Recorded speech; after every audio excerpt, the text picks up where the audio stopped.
This is Carolina Ghost Towns, a podcast about the vanished towns and lost communities in South Carolina, North Carolina, and maybe a few other places.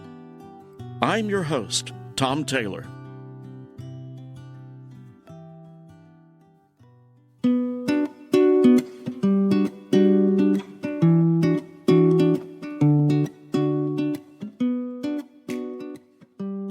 Several years ago, I was approached by a company that produces content for the Discovery Channel.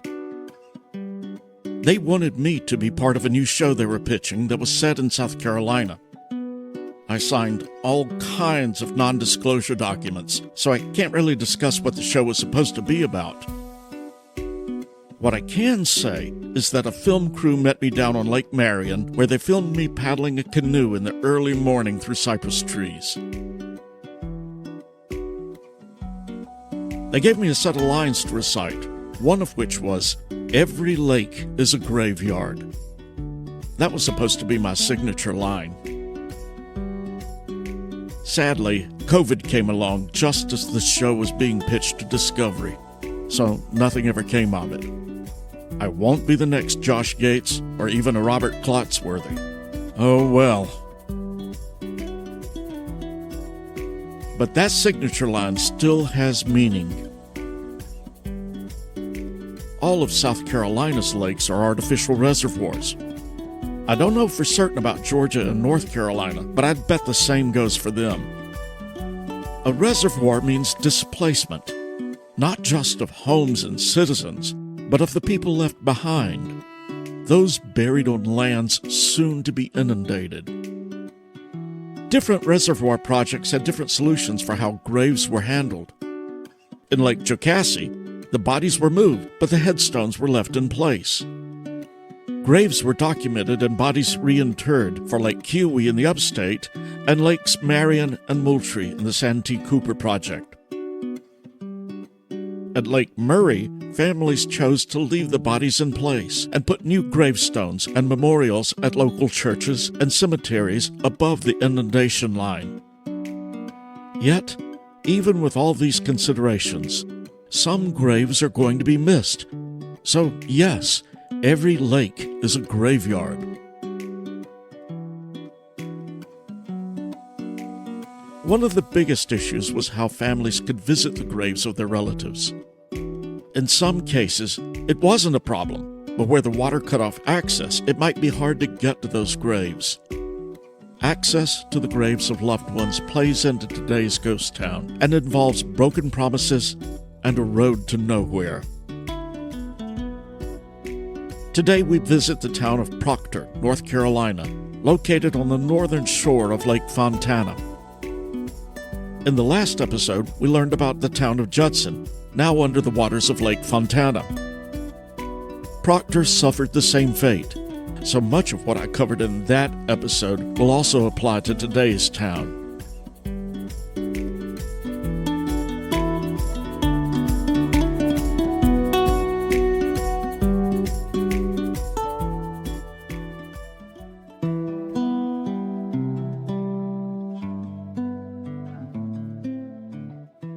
Proctor's earliest settlers and namesakes were Moses and Patience Proctor.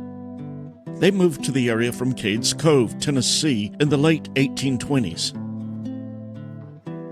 Several other Cades Cove families followed, and soon there was a small community along the hills of Hazel Creek. Community is probably the wrong term. For the most part, the area was sparsely populated, and the families lived in relative isolation. The Hazel Creek area gave the Proctors the elbow room they needed, as well as better access to the Turnpike Road that connected Franklin, North Carolina, and then on into Tennessee. This allowed the families to trade the goods they raised on their farms more widely. The Proctors weren't the only pioneer families in the area. Reverend Thomas Joshua Calhoun, who went by Josh, was a distant relative of John C. Calhoun from South Carolina. Calhoun moved his family from South Carolina to the Hazel Creek area in 1869. I found one article in the local news about Reverend Calhoun killing a bear.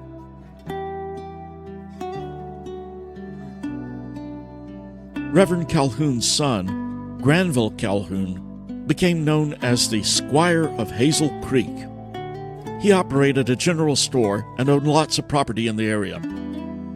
Granville died in 1978 at the ripe old age of 103. John Paris wrote a glowing obituary for Granville Calhoun in the Asheville Citizen. In describing Calhoun's life, it also gives us a glimpse into the life in Hazel Creek. Excerpts from the obituary are read here by an AI voice.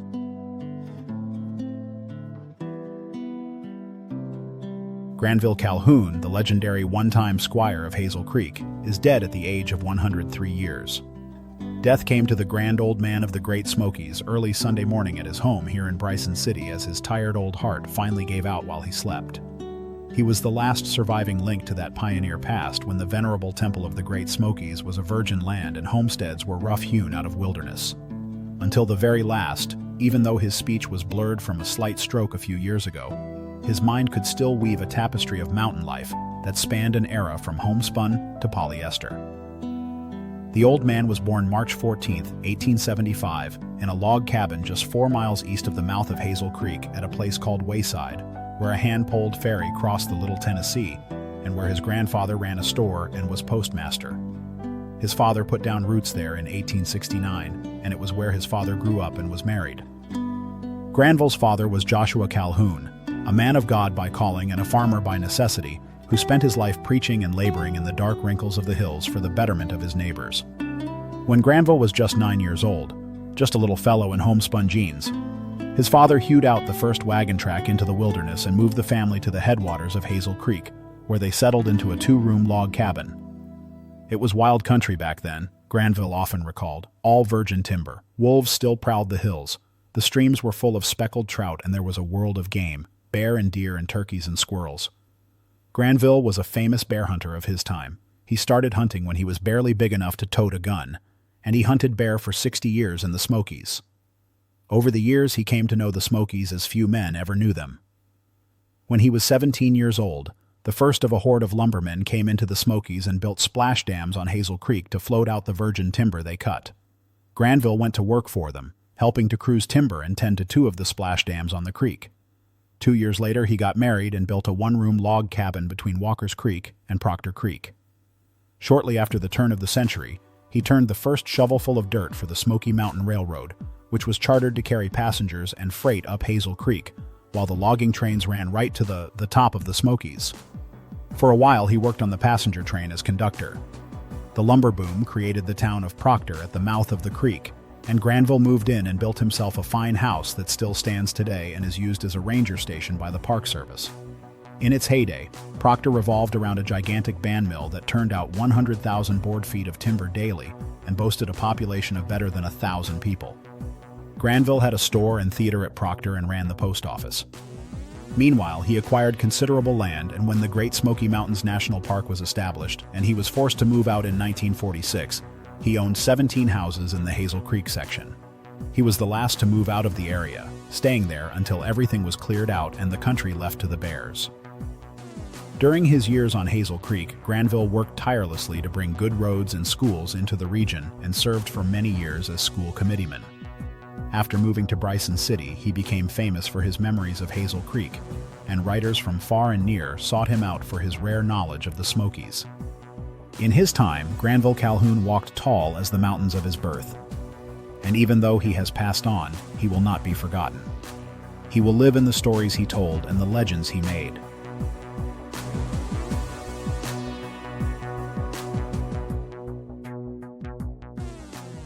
Two other prominent families were the Colburns and Kepharts. Horace Kephart was considered an outsider. He went to Cornell and became a librarian. At the age of 42, he moved to North Carolina and started writing for various magazines and journals. He was a proponent of the Great Smoky Mountains National Park.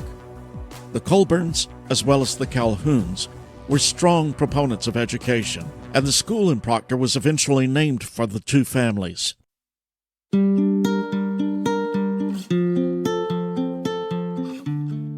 Proctor remained a sleepy community for decades. In 1886, it was officially chartered as a town with a post office to support the surrounding farms. Then came the mining and timber industries, and things started to change. In the late 1800s, copper ore was discovered along Hazel Creek. Along with that discovery came lawsuits over ownership and mineral rights. Much of the argument was over surveyor marks on trees, which weren't especially reliable. Despite the lawsuit, mining for copper commenced on Hazel Creek. That wasn't the only resource in the valley. W.M. Ritter owned one of the largest timber companies in North Carolina, and he set his sights on the virgin timber stands in the Hazel Creek Valley. This is when Proctor's boom really takes off. Ritter set up a large timber operation in the town and is instrumental in bringing a railroad spur into the valley. Proctor turned into a boom town with a population of over 1,000. Most worked at the sawmill run by the Ritter Lumber Company. In addition to several stores, the town had its own doctor, dentist, train depot, movie theater, school, and barber shop. But it wouldn't last. In 1828, Ritter Lumber had logged most of Hazel Creek Valley's timber. It closed down the sawmill and shut down its Proctor operations. With the loss of its major employer, many left the town, and it returned to just a farming community.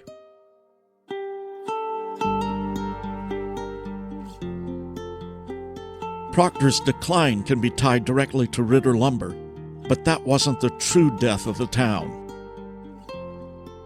The TVA project and construction of Lake Fontana impacted the town, but not in the same way as it did with Judson in the previous episode. Clementine Cove was one of the communities affected, and this story comes from a website telling the story of Fred and Martha Bradshaw who lived there. Once again, this is read by an AI voice. Early in 1942, Fred and Martha Bradshaw received the news that their country would ask for a tremendous sacrifice for the war effort. The TVA, Tennessee Valley Authority, was gifted land from Alcoa Aluminum, who had plans to build a dam at Welch Cove, Fontana, to produce power for the production of aluminum. Power was also needed to supply the Tennessee Valley with electricity, and a system of dams downriver would ensure flood control there as well. When Pearl Harbor was attacked on December 7, 1941, the TVA and the U.S. government joined forces to begin construction of what would become the highest dam east of the Rockies. In January 1942, only weeks after Pearl Harbor was attacked, bulldozers would begin pushing dirt followed by workers to begin construction of the enormous Fontana Dam to support the war effort. This huge dam would reach a height of 480 feet and would dam rivers and streams spanning 30 miles behind it. 5,000 workers worked 24 hours a day, 7 days a week. This was an essential war project, and thousands of residents were informed that this effort would require that all the land, along with the towns of Proctor, Judson, Bushnell, Sugar Fork, and Japan, and the surrounding communities, would need to be confiscated and demolished so that the basin could be filled. While these families knew that this was a tremendous sacrifice, they really had no choice but to do what was asked of them. Fred and Martha now realized that once again they would need to begin making plans to rebuild their lives. The Tennessee Valley Authority gave most families about $37 per acre for their land. Many disassembled their existing homes and carried them with them to rebuild elsewhere. Fred and Martha bought the old Panther Creek church building, which would soon be covered by the water, tore it down, and built the house that now sits in the Clementine Cove, high above the floodline. Again, they used their ingenuity to survive. As with other families impacted by the Fontana project, landowners were compensated for the loss of property. And, just like with Judson, local news tended to paint a rosy view of how life improved for those displaced. Several articles described Hazel Valley as being remote without communication or even electricity. Papers said that some of the families had been industrious enough to build their own power-generating mills on the creeks, despite the fact that electricity had been brought in by Ritter lumber. Proctor was above the inundation line. It wouldn't be submerged like Judson. What did happen was that Highway 288, the only road to Proctor, would be lost to the lake, along with a railroad to the town. Proctor was completely shut off from the rest of the world.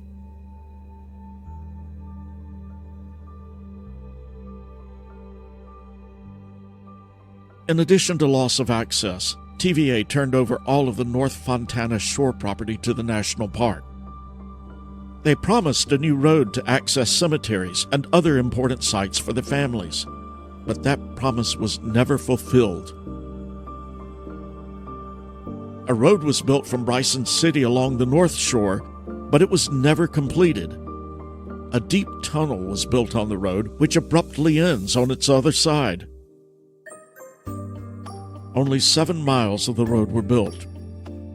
Officially known as Lake Shore Drive, the highway is now known as the Road to Nowhere.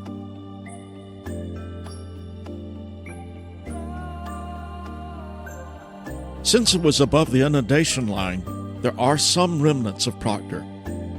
Just around the Horseshoe Bend on Hazel Creek, one can find the stone foundations of the Ritter sawmill and lumber operation. Reverend Calhoun's house is still intact, and it's owned by the National Park Service. Tucked back into the coves and tributaries of Hazel Creek are nearly 34 cemeteries. The Proctor Cemetery has the graves of the original settlers, Moses and Patience Proctor. Despite promises, there is still no easy access to these graves. From the end of the road to nowhere, it's nearly a 10-mile hike to these sites. The Park Service sponsors a decoration day every July.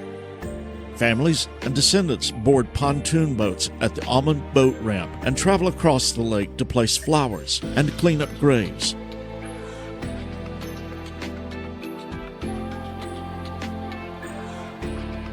In the early 2000s, students from Western Carolina University interviewed several longtime residents of Swain County, including Proctor and other communities inundated by Lake Fontana. These residents discussed life in the area as well as construction of the dam. First, we'll hear from Delia Watkins, interviewed here by Ryden Atzenhofer. My name is Delia and Woodard Watkins. And I guess the first question I wanted to ask is, how long have you lived in Swain County? 83 years. I was born in Swain County. So I'm going to be 84 years old in my birthday. So I've lived here all my life. I've lived here at this place 30 years, right here in this house. And I was born down by Proctor, and that's in Swain County. We never had a car. My dad had a log truck. We had mules, a team of mules and wagons, and that's how we would come out to town. The boys would bring out logs and things. That's how we raised all our food except like flour and sugar. They'd take out the logs for that. I had 3 sisters and 4 brothers, and it was in my family. We raised everything, raised our corn. We had a cow. We had our own milk, and always they butchered hogs in the fall for the meat, for the pork, and kill a beef. And we had no electricity. I don't think we got electricity down in the outskirts of the county till 1946. Most of the electricity was just in town. And of course, no telephones out in the country. You had to go by mouth or whatever, go from house to house. It was a very interesting life for me. I enjoyed it. I think about it now, how different the way things have changed. Claude Douthit was also interviewed by Wright and Otzenhofer. He discusses the lumber industry in the Smoky Mountain area. You had, actually, 4 major logging industries down there. You had Kitchen Logging Industry on 20 Mile, Montvale Lumber Company on Eagle Creek, Ritter Lumber Company on Hazel Creek, Norwood Lumber Company on Forney Creek. And the rest of Swain County, 339,300 acres, was practically all of it, practically every bit of it, created the Smoky Mountain National Park, was done with logging company interests, like Ravenford Lumber Company up here at Beaumont. The whole area was based on logging. When the dam was built then, it gave a few people jobs again. And that's the only way it could ever happen. Down to the 1,463 people that was left down there at the time in that area. And finally, we hear from Christine Proctor, a direct descendant of the original settlers on Hazel Creek. She discusses how access to the cemeteries was affected by the construction of the lake. My name is Christine Cole Proctor. I have always lived in Swain County. In your opinion, when the Fontana project and the Fontana Dam was first introduced, what was, the general consensus of the community at the time? People were very disturbed. You gotta understand that this was such a way of life with them. They had been there for generation after generation. They knew no other way of life. The TVA people that came around, I guess their main job was to get these people to sign their land over and move on out, because they had used different reasons to get people to move, like the war effort, different things. They would try to talk the people into selling their land peaceably and not give them a hassle. The cemeteries was a big issue too. But these people for many, many years waited and trusted the government that they would build that road back to where they could at least go back to their cemeteries. That meant a lot to people in those days. It was important. Their families that had died and been left behind and stuff. And yeah, I think that it would have brought a sense of healing if they could have driven back down and shown their grandchildren, look, this is where we lived. They did not follow through with their promise. If they could have done that, I think people would have been okay with it.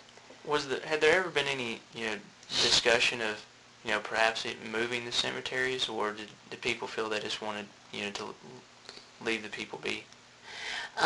Yes, there was a discussion, and the ones that was under the water, of course they did move those. They had to move those. But some of the others, they had a choice, but if they were back from the water line, they didn't see a need to. Some of them did not move them, and some of them chose to leave them. They didn't want to disturb I'm sort of like it. I don't think you ought to disturb people once they're buried. They have to dig them up and move their body, and I don't like that either. But some of them didn't want to do that. But why should they have wanted to? Because they did promise that they would, build the road so we could go back to and visit the cemeteries. This is just a small portion of the Oral History Project. These interviews provide much, much more information about life in Swain County and in western North Carolina. I've provided links to the complete interviews in the show notes.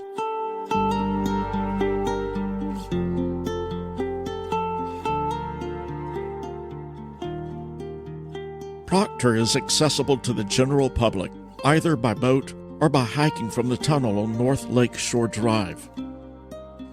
I've driven the length of the road, which has some spectacular views of Lake Fontana. The tunnel itself is kind of creepy, but it is a neat place to visit. One of these days I want to kayak over to Proctor and check out the remains on Hazel Creek. The road to nowhere is still a point of controversy. Descendants want the promise kept, but the Park Service doesn't want the environmental impact of a road through this area. As of now, it looks like the road will never be completed. In 2010, the U.S. Department of the Interior reached an agreement with Swain County with a $52 million payout to settle the issue. But that still doesn't resolve the problem of access. The final payment was made in 2018. At the entrance to North Lakeshore Drive is a sign that reads, quote, "Welcome to the road to nowhere. A promise broken. 1943 to question mark." Close quote.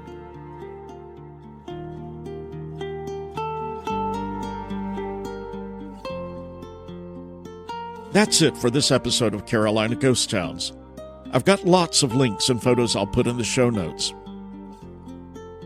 Thank you for listening, and recommend the show to your friends. Leave a comment or two, and I'm always open to ideas for future episodes.